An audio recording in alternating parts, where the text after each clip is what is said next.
This episode is brought to you by LinkedIn. Healthcare professionals can lead their careers with LinkedIn. Discover jobs by specialty, preferred shifts, and even desired salary. From mental health therapists to radiology technicians, it's now faster and easier for healthcare professionals to find the right fit. Learn more at linkedin.com/healthcare. Side effects may include faster job placement, improved work-life balance, and increased career satisfaction. This is Let the Record Show, using common sense. Now, here are your hosts, Judge Richard Weinberg and Chairman Jesse Garcia. This is Let the Record Show. This is Judge Richard Weinberg. With me today is my good friend, great lawyer, great political commentator and essayist, Eric Levine. My regular co-host, Chairman Jesse Garcia of the Republican Party, is up in Albany taking care of business. So I'm fortunate enough to have Eric make the big trek across the avenue to come up to the studio to be with us today. I don't know what I'm going to do when there's congestion pricing. That's going to be. I know. Welcome back to the show. You haven't been on for a couple of weeks, and I was going through the Levine withdrawal. Good to be here. So let me begin by the piece of the moment, which is the Trump hush money trial. It's in the state Supreme Court. It's brought by Alvin Bragg. In my not so humble opinion, the trial itself is a political scam and abuse of the prosecutorial function, the criminal prosecutorial function in New York, as well as the corruption of judicial branches in government. What do I mean by this? Number one, it's a case that never should have been brought. At best, it was a misdemeanor, a so-called false filing of a business record. And it was a 2-year statute of limitations. Bragg is trying to bootstrap it into a felony with a 5-year statute of limitations. But the fact of the matter is, it all has to do with payment for non-disclosure agreement to a woman who is a porn star. And Trump's argument is he's doing this because he didn't want to be embarrassed before his family and his wife. Bragg's theory is very simply trying to influence the election. The problem is, of course, it's not a campaign finance law violation because the state has no jurisdiction over federal campaign finance violations. And indeed, the leading expert on this, Brad Smith, who is the former chairman of the Federal Elections Commission, was limited so much so in what he could testify to show is no violation of law that he was hamstrung by the presiding judge, Juan Merchan, so he did not even testify. So what they're fundamentally trying to do, they're trying to bootstrap what is at best a misdemeanor, and I doubt it's even that, because Trump didn't authorize hush money payment at all, but it was all bookkeeping calculation. It was a bookkeeping calculation. If anything, it was done with advice of counsel and with bookkeepers and accountants. So this is the situation we find ourselves in, a former president of the United States on trial, facing felony charges. We've had a biased judge from the very beginning, somebody who should have recused himself, did not recuse himself. Why should he recuse himself? Because his daughter makes a fortune out of being an operative for the Democratic Party and doing fundraising. In fact, she was fundraising off of this trial. And the judge himself is a political contributor to the Democrat Party. So you have a judge who should have recused himself, didn't. You have a venue with a hostile environment for a Republican, particularly Trump, with his Trump obsession and hatred. 85% of the people voted for Biden in the last presidential election. The case should have been moved out of New York County, that is Manhattan, and put somewhere else where you could have a fair jury pool. So what's the theory that they're going on? Well, it's very funny. The state constitution is very clear. People have to be in the indictment knowingly charged with a crime. They have to know what they're charged with. And there was no indictment for federal campaign finance. There was no indictment for state campaign finance, nor was there an indictment for any tax issues. Yet, based on reporting I'm hearing today as we're talking, they may try to bootstrap into some sort of tax violation or state campaign finance. Tax violation, there's no injury because nobody's saying that none of the taxes were paid or all the taxes were paid. So again, it's a bookkeeping problem. And with respect to the state campaign finance law, so overbroad and vague because it talks about influencing election. Well, if that's true. If you're talking about influencing elections, I respectfully submit to your listeners, if anybody tried to influence elections, it was Hillary Clinton and the Obama machine who talked about Russian collusion back in 2016. If anybody tried to influence wrongfully elections, it was the case involving Hunter Biden's laptop, which they denied. They brought in 51 so-called experts and intelligence experts saying this had all the earmarks of Russian collusion. Which they later admitted they knew it was not true when they said it. Of course. And at the request of Anthony Blinken, who at the time was the head of the Biden election campaign. Exactly. And 2016 is also proven that the whole thing was a scam because it all came out of what? The Steele dossier, which was itself fraudulent.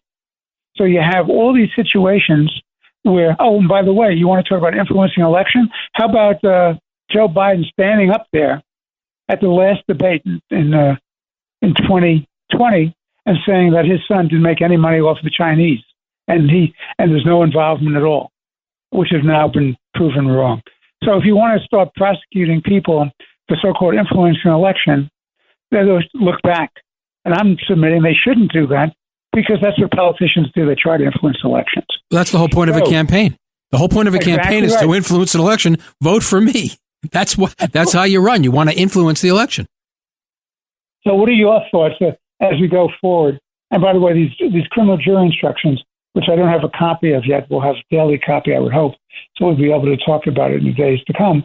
But the fact of the matter is the jury instructions are tilted very broadly in favor of the prosecution, just like all the same witness evidence rulings and documentary evidence was twisted in favor of the prosecution by this partisan biased judge. Your thoughts, Eric? Yeah, I could not agree with you more. I mean, this is a prime example of the weaponization of the criminal justice system, and it's a disgrace. And the case should never have been brought, and once it was brought, it should have been dismissed out of hand. But you do have a very biased judge who should have recused himself. You're 100% right on all these things. I mean, just by way of particulars, when Stormy Daniels testified, she testified in great graphic detail about her sexual encounters with Donald Trump. How that impacts or how that is relevant at all to whether or not there was a doctored business record is inexplicable. There is obviously no connection, and the judge allowed that testimony solely for the purpose of inflaming the jury. In contrast to that, when the Trump defense team put up its witnesses, the judge prevented the witnesses from even testifying to the point where he actually cleared the courtroom, letting the jury know that he's really mad at this witness who is an expert on federal election laws and would not allow him to testify about it, and started screaming at him, "Are you staring me down and you staring me down?" Talk about judicial temperament. This judge has none. So I suspect that the jury charges, to your point about knowing what crime you're charged with, to the extent that I'm reading these jury charges correctly, the judge is telling the jury there are any number of criminal charges or felony charges that you can find that would bootstrap the misdemeanor charge into a felony that you can convict Donald Trump. But you don't have to identify which one it is. You can just... Isn't that outrageous? Yeah. Isn't that outrageous? Right. The jury's... What is this, a Chinese restaurant? Right. So jury... A, B, and C? Right. So juror one can find, he violated Criminal Act A. Jury 2 could say he didn't do anything wrong with A, but he did B. Jury 3 can say he didn't do A or B, he did C. And so you have no unanimity, which is required for a criminal conviction. So I have every confidence that in the event that Trump is going to be convicted, I think there's a very high likelihood that it's going to be reversed on appeal, either kicked out altogether or remanded back for another trial, God forbid. But I just think, in terms of watching jurors once they go into deliberations, my view is, and again, this is just my personal sense, if there is a quick verdict, I think it means Trump's been convicted, because that just means that people, they just hate the guy, they're coming back, you're done. Because there's going to be some people in there that are going to want to convict him. So if it takes a while, it means there are holdouts. So a quick verdict, I think, is bad for Trump. A long deliberation, I think, bodes well for Trump. But we will see. Well, it's so troubling to me. You're talking about, at best, a technical violation. You don't see the same zest in going after Biden influence peddling, which is replete from the son and the brother. And by the way, how did Joe Biden live the luxurious millionaire's life with all these homes and all this quality of life when he was on a government salary? Who's looking at him and what he did? And just recently came out, by the way, that he even had meetings, though he's denied it, but he's been having constant business meetings with Chinese officials going way, way back. Yet another one was just revealed in recent days. My problem with all this is the hyper-partisan nature of what they've done to destroy an independent prosecutorial function and an independent judiciary. And Bragg was more than happy to go after Trump on this. But they had to bring in a hired gun. So what hired gun did they bring in? The number 3 guy from the United States Department of Justice, Colangelo. Now, why is that important? Because it shows that there was, quote, collusion, end of quote, between the White House, the Justice Department, and this prosecution by a local district attorney. Why is the number 3 guy in the United States Department of Justice coming to New York, giving up the august perch of number 3 in the Justice Department to become a local assistant DA for the purposes of one trial? If that's not collusion, if that's not the whole phenomena of what Beria, who's the head of the secret police for Stalin, always said, show me the man, I'll show you the crime. They brought all the guns they could possibly do. The Justice Department comes in. It wouldn't have happened unless Garland blessed it. And Garland, being the weak sister that he is, would have done it unless it was blessed by the White House. So he's down here doing that. You have a system where Trump was gagged by this judge with a gag order. What about his constitutional right to speech? What about the fact that he's a candidate for the presidency of the United States of one of the 2 major parties, and he's being gagged? Why is that election interference? And nobody seems to think that this is a problem. And this is just some random, all of a sudden, they decide years after years after years later to bring this case for a prosecution. If this is not a calculated, deliberate effort on the part of the White House, the Justice Department, Bragg, to bring down Donald Trump and interfere with this election and save Biden, I don't know what is. What say you? No, I agree with that. And there's more evidence to support what you're saying. Keep in mind, all these facts were brought before a federal prosecutor before, and the Federal Elections Commission and DOJ chose not to prosecute it. The DA before Alvin Bragg looked at all these facts and chose not to prosecute it. The U.S. Attorney in New York, the Southern District, looked at all these facts and chose not to prosecute it. And in fact, Alvin Bragg, when he first looked at it, decided not to prosecute it. It wasn't until, as you point out, was it Colangelo? Is that how you pronounce his name? Colangelo, yeah. That he decided it was a case to bring, that he leaves the Biden White House to join as a special prosecutor at the DA, that all of a sudden this case is being brought. That, I really think, really reeks and supports your view that this is intentional and being done at the behest of the White House. And coming back, and I think the most important point of all is, this is how they are hoping to influence an election by preventing one of the 2 major candidates from going out and campaigning, irrespective of what your view of Donald Trump is. The idea that some local DA will come up with some extraordinarily weak charges, bootstrapped to a misdemeanor, to try and impact a national presidential election is grotesque. This idea of we have to save democracy by destroying it, this mindset has to stop. It has to stop because the country can't withstand this forever. It undermines the executive branch, and it is in the process of undermining the judicial branch. And when the institutions of the country are rendered and fall apart, that's really what stands between us and chaos. And that's what the Democratic Party, and that's what Joe Biden and his henchmen are doing right now. Well, Biden is the guy, when he took the The oath of office promised to be the great unifier, bring the country back together. He's done nothing but divide. And it is a joke, and it's a sad, pathetic joke, but it's a joke on the American people if they let him get away with it. Look, the fact of the matter is, let's assume that Trump gets convicted. I don't think he should be, and I hope at least there's some common sense people and fair-minded people on the jury who have a hung jury so you don't have a conviction. I would want him to be exonerated entirely, but it's Manhattan after all, and you can't get behind the concept that some people are so insane about Trump they'll convict him of eating a ham sandwich. So you can't get beyond that. So let's assume that he gets convicted. All right?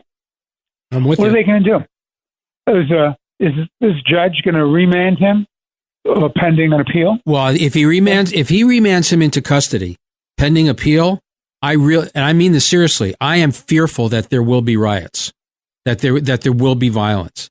That would be the single most irresponsible thing this guy could do. I agree. I mean, he should just let him go. If in the event that he's convicted, he should just let Trump go, and he can come back whatever day it is for sentencing, and let it run its course. And suspend sentencing until after the appeal. That's all. It would be absolutely outrageous to do anything else. Agreed. This is Let the Record Show. I'm Judge Richard Weinberg. With me is esteemed attorney, essayist, and political commentator Eric Levine. We'll be back in a few moments for our next segment of Let the Record Show. Let the Record Show is on the air.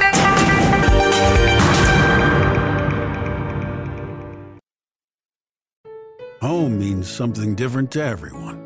But with Rocket Mortgage, home can mean even more. It can mean a college education, taming your high-interest debt, even a renovation. We've made it easier than ever to use your home equity. That home you worked so hard for, now it can work hard for you. Call 800-4ROCKET or visit rocket.com to find out more. Rocket Mortgage, LLC, licensed in all 50 states. NMLSconsumeraccess.org, number 3030. Morning decisions. A creamy mocha frappuccino drink? A sweet vanilla? Maybe a smooth caramel? Or that white chocolate mocha? Whichever you choose, delicious coffee awaits. Start your day with bottled Starbucks Frappuccino drinks. Pick up a bottle near you wherever you buy your groceries. I already love same-day delivery with Shipt, but it's so much better since I signed up for Target Circle 360. Why? Because I no longer pay price markups from the majority of stores through Shipt. Only a handful of alcohol retailers and items don't count. That means no markups on groceries, pet food, even home goods and makeup. So to recap, I have more time to catch up on life while someone shops for me, and I spend less. It's a win-win. Order now at shipt.com/360. Terms apply. The rural way of life is about making everyone feel at home. Tractor Supply chose advanced 5G solutions from T-Mobile for Business to transform intelligent customer service. Together, we put the power of AI to work across 2,200 stores, keeping things running seamlessly inside, curbside, and countryside. This is elevated customer experience. This is Tractor Supply with T-Mobile for Business. Take your business further at T-Mobile.com/now.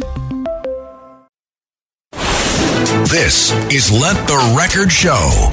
Now, here are your hosts, Judge Richard Weinberg and Suffolk County Republican Committee Chairman Jesse Garcia. We are back on the Let the Record Show. This is Judge Richard Weinberg.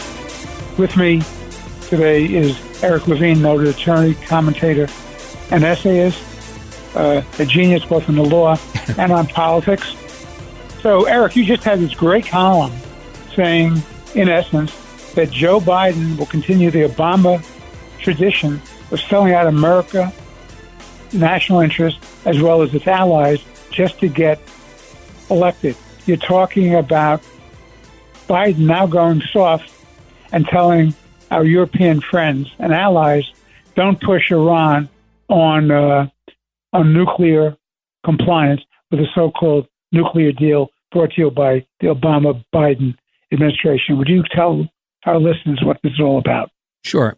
So we all remember when Barack Obama was running for re-election in 2012, on his open mic statement to then Russian President Medvedev, that if he asked if you could tell Putin, if you can tell Vlad is because they were such good buddies, if you can give me some space between now and the election, I mean, in other words, help me win an election by not being too aggressive, I will in turn be much more open to making concessions on America's nuclear and ballistic missile policies. So he was telling Medvedev, the president of a foreign government, an enemy of the United States, that he was prepared to accept their help in exchange for compromising American national security.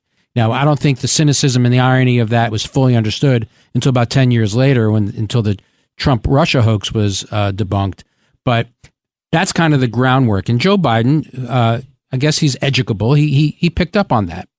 So people should remember, about 2 weeks ago, there were indirect talks in Oman between the United States and Iran. Now, the talks were indirect because Iran refuses to meet directly with Biden White House officials. I mean, that's the contempt in which they hold the United States. They won't even talk to us directly.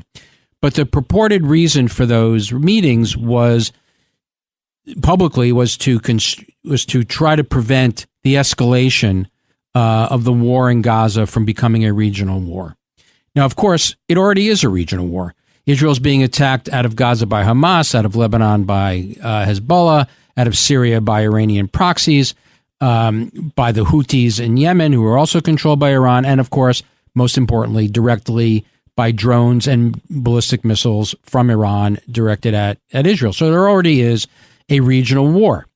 So the Biden administration really is there to say we need to limit a direct confrontation between Iran and the United States, because such a confrontation, open confrontation, will be bad for Joe Biden's reelection. So what does Biden do?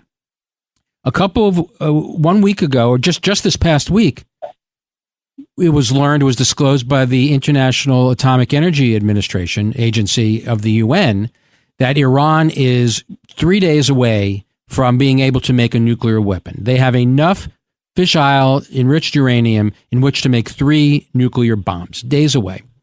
So France and the UK and Britain, very concerned about this, have decided they want to go to the next state-led IAEA conference, which I believe is next week, and censure Iran publicly and impose additional sanctions on Iran for their enrichment of uranium.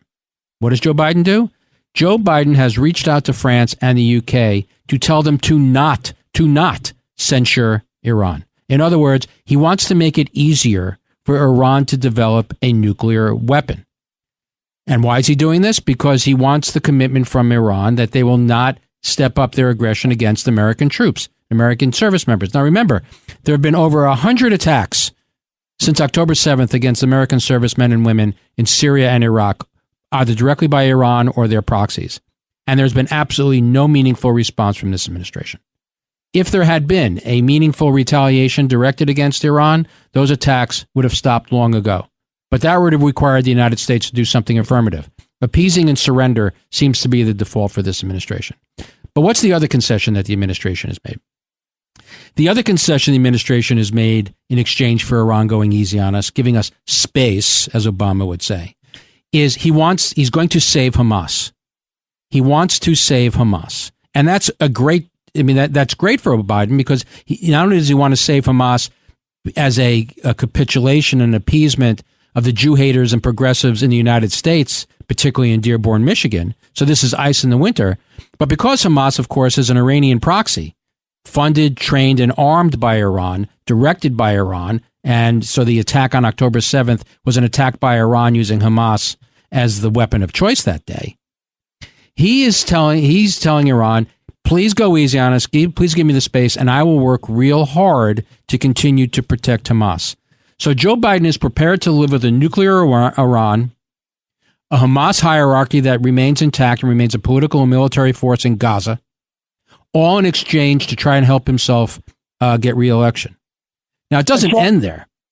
It doesn't end there. How so? Because there are ripple effects to this. People see around the world the United States not standing shoulder to shoulder with our most reliable ally in the world and turning our back on them and putting distance between them. And what do we get? You get the International Court of the ICC, International Criminal Court, right. Criminal Court, issuing arrest warrants for the Prime Minister of Israel, Benjamin Netanyahu, the Defense Minister, Gallant, and the ICC has no jurisdiction over Israel. You have to be a member state. And yet they're taking this extra step to issue these warrants. The United States isn't a member of it. Israel isn't a member of it. But they're issuing these warrants anyway, so that if Benjamin Netanyahu goes to a country that is a member of the ICC, technically they can arrest him. And some countries said they would. Norway actually said they would arrest him if Netanyahu went there because the ICC issued that. And Germany said that as well, by the way. I'm a little surprised to hear it was Germany, but they would arrest him if he shows up because the ICC issued this edict. The International Court, the ICJ, the International Court of Justice, has issued an order which is supposedly enforceable is mandatory under international law to tell Israel it must stop its operations in Gaza. In other words, you must surrender. And Eric, listen. But this only happens because they see the White House walking away. And just on a final point, just let me make the final point. Sure. You have Ireland, Norway, and Spain declaring that they're going to recognize a Palestinian state. It's a country with no government, no borders, no recognition of Israel's right to exist as a Jewish state in internationally recognized boundaries, and no demand for the return of the hostages. But that's what happens. And Biden, so this all falls on Biden because of him separating from Israel. When you create that void, it's filled by malign acts. Well, and what you're rewarding here, in a very real sense, is you're rewarding terrorism. You're telling the world that terrorism works. So when these fools in Spain, Ireland, and Norway take the position they can recognize a terrorist operation, remember, Hamas is a designated agent of terrorism. It's an actor of terrorism. It's been so designated by the United Nations. So you're rewarding them. And so what stops, for example, the Basques, who always wanted Catalonia as an independent state, what stops them from kidnapping a whole bunch of people, torturing them, raping them, putting them in ovens, killing them, shaking them down, and blowing up train stations? Nothing stops them. Nothing stops the people in Ireland who still don't have happiness about the accords that were meant between Northern Ireland and Ireland, and you have feudal problems between the Irish Catholics and the Protestants. They can even start taking hostages and start shooting again. Norway, which should know better since it had problems with the occupation during World War II, they should know much better, Norway, that violence only begets violence, and you have to stop it in its incipiency when it's adventurous by totalitarian regimes. So what you have is a world in chaos as a direct result of Biden's, people want to give him credit and say it's ineptitude. I don't think it's ineptitude, Eric. I think it's deliberate calculation, as you submit, to make sure that he gets reelected. Oh no, I agree. I think this is intentional. Now, what may be unintentional is some of these ripple effects, like the ICC and the ICJ. But it all flows. From that. The policy that they're implementing is the appeasement of Iran, the betrayal of Israel, the shifting of the American Middle East policy from Israel-centered to Iranian-centered. That's all intentional. Because these are all Obama retreads. This is their great contribution to the world. I tell you what's frightening is Hamas has made it very, very clear in its political charter, as well as the extremist Islamist fundamentalists, that it's death to Israel, it's death to the United States. So the United States is next. They're overwhelmed by the migration crisis in Europe. They're overwhelming Western Europe in terms of defending Western civilization. So this is a real threat, and it's all being unleashed by this craziness, this stupidity of Biden. And I'm deeply troubled by this. I'm very unhappy about this, because if Israel does not take out Hamas now, take them at their word, they will keep coming back and back and back. They said at the very, very beginning that October 7th was only the beginning. Doesn't Spain, Ireland, Norway, and the international courts, don't they understand that? Doesn't Biden understand that? Iran understands that, and that's why they're going forward with this. It's very troubling to me. Well, look, This is why anti-Zionism is anti-Semitism. Because when you say you're an anti-Zionist, what you're saying is that the one nation in the world, the Jews, that is not entitled to its own state are the Jewish people. They're the only nation in the world that's not entitled to their own state. And then, even if you then say, okay, they're entitled to their own state, but we're going to apply different rules to them. Can you name for me another country? Israel had 1,200 people slaughtered on October 12th, and it wasn't just that they were killed. October 7th. I'm sorry, on October 7th. It's not just they were killed. It was how they were killed. Putting babies in ovens and turning it on, raping women, murdering women, cutting open bellies of pregnant women, killing the fetus in front of the mother, burning entire families, going to a concert to just start gunning down young teens and 20-year-olds. It's how they did it. But can you name for me, so 1,200 Israelis is roughly 40,000 Americans. When 3,000 Americans were killed on 9/11, what was our response? Did anybody say America should not retaliate? But when the equivalent of 40,000 Israelis are killed, they need to show restraint. It just comes back to this notion. We will weep and we will sob and we will wring our hands when Jews are killed. It's terrible. They're dead. It's awful. But remember, Israel is not the aggressor here. Exactly. But so in Israel, when Jews stand up to defend themselves, that's the sin. That's the unforgivable sin. Jews, if they die, we will mourn for them, but they may not. But the ones that survive may not defend themselves. And that's what makes anti-Zionism, and that's what makes these acts anti-Semitic, because they are unique to the Jewish state. No other country in the world would be subjected to the same criticism. If this happened to Poland, in the United States, to Gabon, we'd all be saying, go get him and we will help you. But not here. Of course. But if they want a ceasefire, they had one on October 6th. Sharon gave them Gaza. What did they do with Gaza? They made it a military camp. They built underground tunnels with military weapons. They used it as launching pads. They brought in contraband weapons. They were constantly making attacks against Israel. Sharon gave them, they had farms, they had greenhouses, they had water supplies, they had electricity. Just make your own country, do well, live well and prosper, and then maybe down the road, when you're sure you could be a good neighbor, you'd have a situation where you might have a two-state solution. But you can never have a two-state solution with a neighbor who's destroying you and is placed to absolutely wipe you off the face of the earth from the river to the sea. This is Let the Record Show. We'll be taking a break. We'll be back in a few moments for our final segment. This is Judge Richard Weinberg with esteemed attorney, commentator, and essayist Eric Levine. Please stay with us. This is Let the Record Show.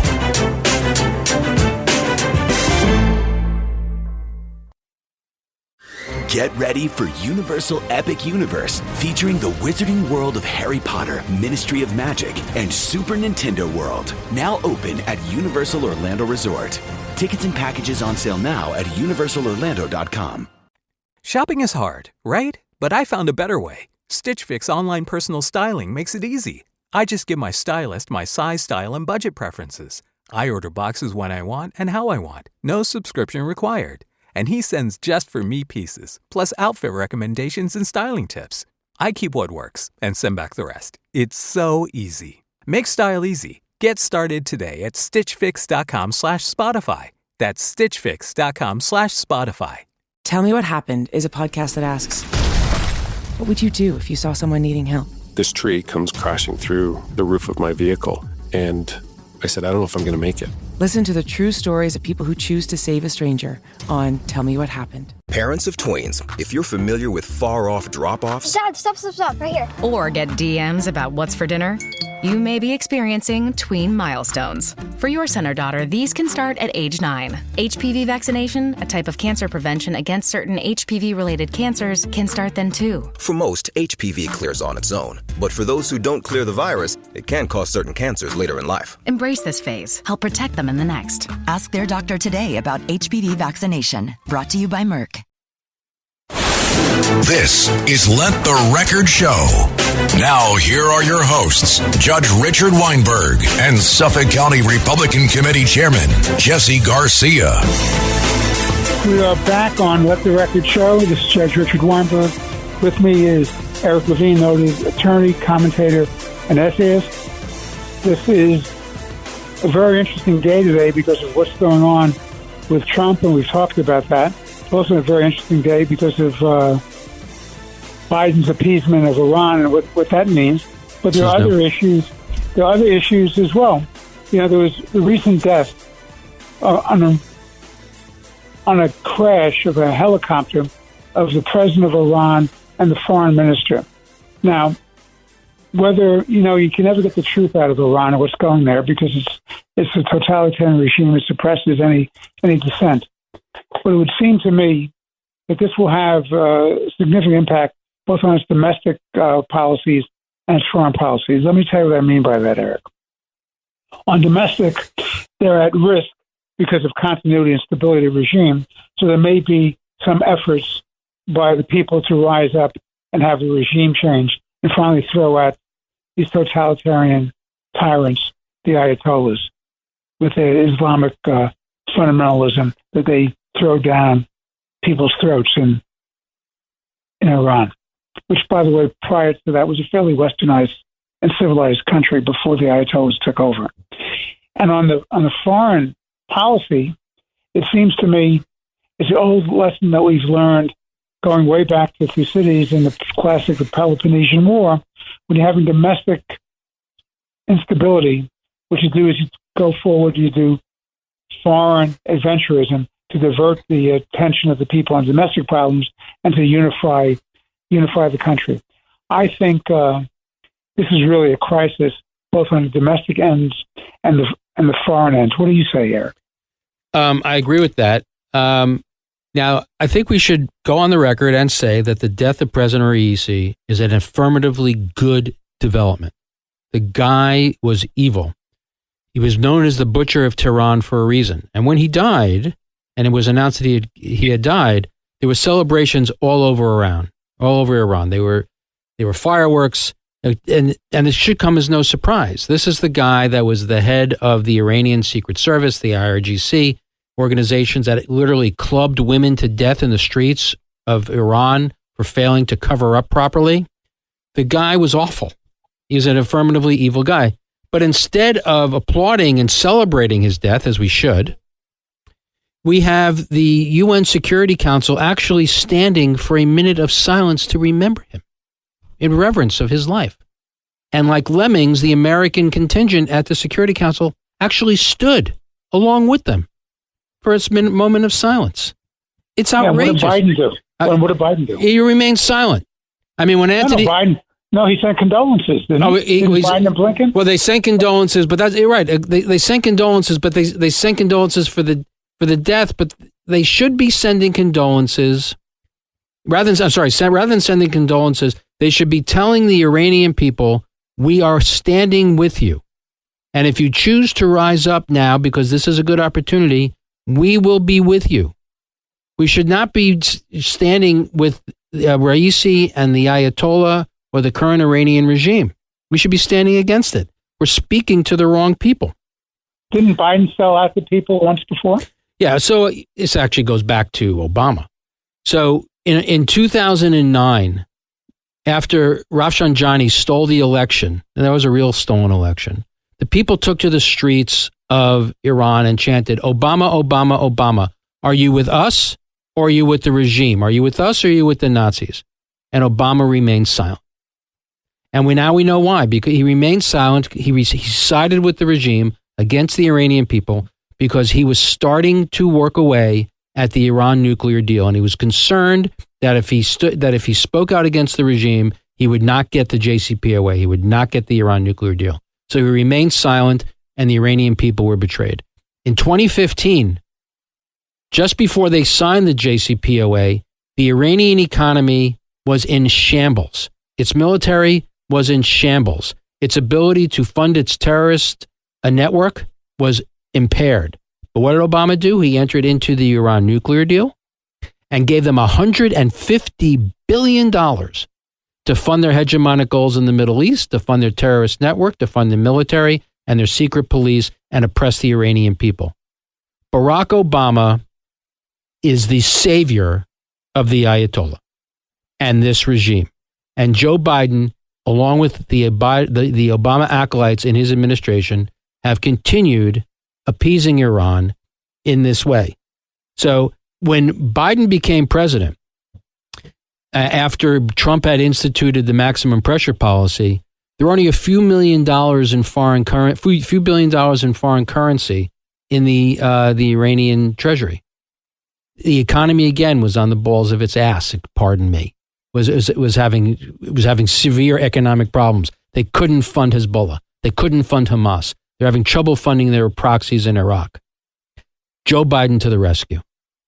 As soon as he comes in, he stops enforcing oil sanctions. So now Iran can sell oil to China.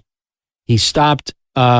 He saw to it that $6 billion that had been locked up and frozen was now delivered to Iran. He saved the Iranian economy. Didn't he also pay for hostage release? That's what he does. Yep. So the failure to enforce sanctions, Joe Biden can say, and Antony Blinken can say, oh, look, we imposed more sanctions on Iran. But if you don't enforce them, they're meaningless. They're absolutely meaningless. And if you don't confront Iran, look at the perfect example, the Houthis in Yemen. What did Joe Biden do when he first became president vis-a-vis Saudi Arabia? He started calling its leader, MBS, Mohammed bin Salman, a pariah, tried to ostracize Saudi Arabia. And he sided with Iran against Saudi Arabia in Yemen and forced Saudi Arabia to stop fighting Iran and to stop fighting the internationally recognized government of Yemen and gave Yemen to the Houthis, gave Yemen to Iran. And this is just part and parcel of the appeasement of Iran. So now what are the Houthis doing? The Houthis, of course, are attacking Israel, but more importantly, because the attacks on Israel, fortunately, they're able to strike them down. They're attacking commercial shipping in the Red Sea, which has enormous impact on the world economy. You're right, because now any ship that would normally go through the Mediterranean, down the Suez Canal, and to India and the Far East, now has to go all the way around the Horn of Africa. That increases the cost multiple times. And that impacts the United States directly because most shipments that come from the East Coast that go to the Middle East and the Far East go through the Mediterranean down the Suez Canal. Of course, it's destroying the Egyptian economy because the Suez Canal is the single greatest source of foreign funds that the Egyptian government gets. Yeah, and they want to take, by the way, and these radical Islamists want to take out Jordan and Egypt as well. This all fits together in a very deliberate, calculated effort by these people. Why don't our foreign policy and national security people understand this? Well, and it's even worse than that, because when the people around the world, governments around the world, in particular China, Russia, Iran, and North Korea, see America not defending American interests, not defending the American-led world order, the other countries in the world start to wonder, is America the ally I want to line up with? Are they the country I want to depend on? And you could already see in the Middle East, the UAE, Saudi Arabia, Bahrain, some of these countries, Egypt, are hedging their bets about whether or not they should align themselves with the United States, or maybe they should start getting a little bit closer to China. This, of course, all goes back to the catastrophic surrender in Afghanistan. A direct line to all these foreign policy failures go back to Afghanistan.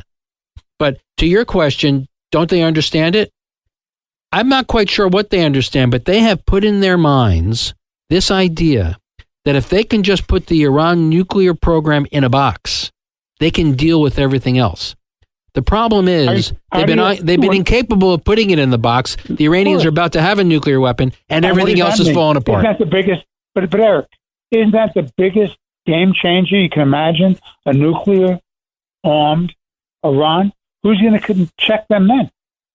Well, we're going to leave it to the Israelis, apparently, which is really disgraceful, and then we'll condemn them for defending themselves because we upset the Iranians.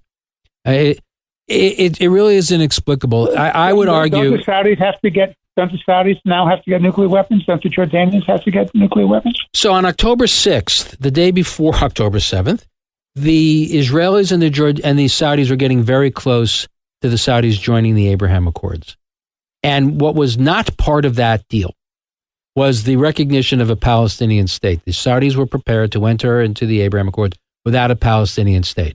It was also an open question as to whether or not the Saudis would insist upon a civilian nuclear program and to the degree to which they wanted American security guarantees. All of a sudden, after October 7th, now all of a sudden the Saudis are insisting that there must be a Palestinian state. Why? Because the Biden administration is insisting that there be a Palestinian state. An American president, from a Saudi perspective, cannot be seen as being more pro-Palestinian than a Saudi prince. So they now have to give in to the Palestinian issue. And of course, issue. Let me just finish the thought. So on the point of the nuclear proliferation, because the Biden administration is clearly going to allow the Iranians to have a nuclear weapon, the Saudis say we need one too. So rather than keeping it in a box, all they're doing is guaranteeing nuclear proliferation. The Saudis are going to want one. The Turks are going to want one. The Egyptians are going to want one. And it's going to be completely out of control. The JCPOA is the single worst foreign policy decision since World War II. Well, let me ask you this. Turkey, under Erdogan, who also is an Islamic fundamentalist, and he's a rival for Iran, so he's now making noises because he wants to show that he can be the leader of Islamic fundamentalism as opposed to Iran. So he's now saying all the Islamists should get together, all the Muslim people and their government should get together to confront Israel. That's the latest breaking news from Erdogan. And he's supposed to be an ally of Western civilization. He's a member of NATO and an ally of America. What do you say about that?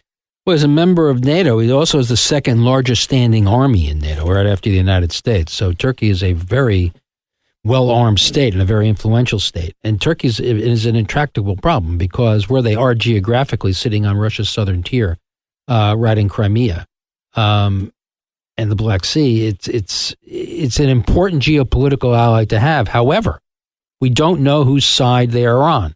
Remember, after World War I, Ataturk brought Turkey into the modern age. He became no longer interested in being an Ottoman. He became a Turkish nationalist. So he abandoned the Ottoman Empire and created the modern-day Turkey. Erdogan wants to go back to the Ottoman Empire. So he's an Islamic fundamentalist, as you point out. He is a supporter of the Muslim Brotherhood, which is Hamas is a direct descendant of the Muslim Brotherhood. You'll remember every time there's a war in Gaza, and then there has to be a negotiated arrangement between Israel and Hamas, Qatar and Turkey are always the two countries that are speaking on behalf of Hamas. So Turkey is an intractable problem because we need them, but who wants them? So we don't really know what to do with them. But I'm not really concerned that all of a sudden Turkey is going to be leading Saudi Arabia and the other Arab, the countries of the Abraham Accords, or Jordan or Egypt, into battle against the Israelis.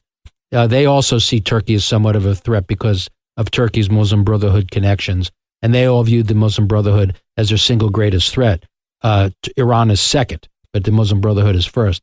So I'm not really concerned that all of a sudden the Saudis are going to join Turkey and attack Israel. But it does point out, to your point, how dangerous Turkey is and how unpredictable Turkey is, and there really has to be a fundamental rethinking of the American-Turkish relationship. I agree with that. Let's switch gears, Eric. I want to talk about one of the great sins of the Biden administration and one of the greatest catastrophes this country is suffering. I'm talking about this illegal migrant invasion. I believe this is a calculated plan to destroy America by our external enemies, and it's also, at best, a reckless disregard for America's national security by Biden. The combination is fraught with all kinds of dangers. You have millions and millions and millions of people here. We don't know who they are. They haven't been vetted. We don't know what diseases they have in terms of medical conditions. We don't know if they're cartel-related. We don't know if they're terrorist-related. We know you have thousands of able-bodied, military-age Chinese coming in. There have been certain events where they've tried to, Chinese as well as other countries' nationals, no friends of the United States, to try to breach the security of our military bases. That's an enormous, enormous problem. You add to that the problem that you had the flyover by the balloons, which Biden did nothing about. And coincidentally, Eric, as you've pointed out, what a coincidence they went over the military bases and they were unchecked by the Biden administration. Is magical wins. Magical wins. Right. So here they are coming through the border. You have these drones or these balloons or these ishkabibbles, whatever you want to call them, coming across, scouting out our territories and our military bases. You have China buying up farmland. What could be wrong with having farmland? A lot of this farmland is adjacent to our military bases. They're invested. They throw millions and millions of dollars, as well as, by the way, the Middle Eastern Islamic powers. They also, like Kuwaitis, they throw in all kinds of money into our institutions, our academic institutions. So we have this invasion going on. It's a physical invasion. It's a moral invasion. It's an intellectual invasion. It's a corruption of our system from within. This is an attempt to destroy the United States. It's very calculated. None of these things are random acts. They all work together. They have a long-range plan. This is not about legal immigration, which we're all for. This is about illegal immigration. And now they want these folks, the Democrats in the cities, and they're trying in New York, and they've done it in District of Columbia, and they're trying in other places. They want to have these illegal migrants, giving them the right to vote. What could go wrong with that? Your thoughts? It's hard to argue with anything you're saying. I mean, when my grandparents came here in the early 20th century, they came here to be Americans. They came here because they wanted opportunity, but first and foremost, they came here, they wanted the freedoms that America afforded them, and they wanted to become integrated into the American way of life. They wanted to be true Americans. Part of the problem with the illegal immigration system, because I agree with you, I think it's critically important that we continue to have legal immigration, and I would argue that we should have expanded legal immigration, but we get to choose who comes here. We get to write those laws and we get to enforce those. I happen to be of the school that the DACA kids, the kids who came here, who had and have known no other country, particularly those that have served in the United States military, I think they deserve to become citizens, but nobody else deserves to become a citizen if they came here illegally. You don't get to jump the line. But the real problem with the illegal immigration is to your point, we don't know who's here. It's a true national security problem. And certainly people who come here illegally, the idea that they have the franchise to vote is really an obscenity and bastardization. When you come here to be an American and you follow the laws, and if your first act of coming here is to break the law, you don't get rewarded. Either if you're here and you have a past criminal record, of course you must be deported. I know there's a lot of people, who want to clamor to deport these millions of people. That's going to present some logistical issues, but to the extent that they're unable to deport these people, you certainly don't get citizenship. You certainly should have to pay a fine, back taxes, and maybe you get a job, but under no circumstances are you permitted to vote. That is for Americans. That is for people who came here legally and became American citizens legally. Because other than that, you really, everyone's an American all of a sudden. You just happen to get here, you can vote. All of a sudden, you can be deciding who the next president's going to be. That's not how it works. We get to decide who comes. Who the president is, and you decide all public policy, the distribution of wealth in terms of tax policy and spending policy.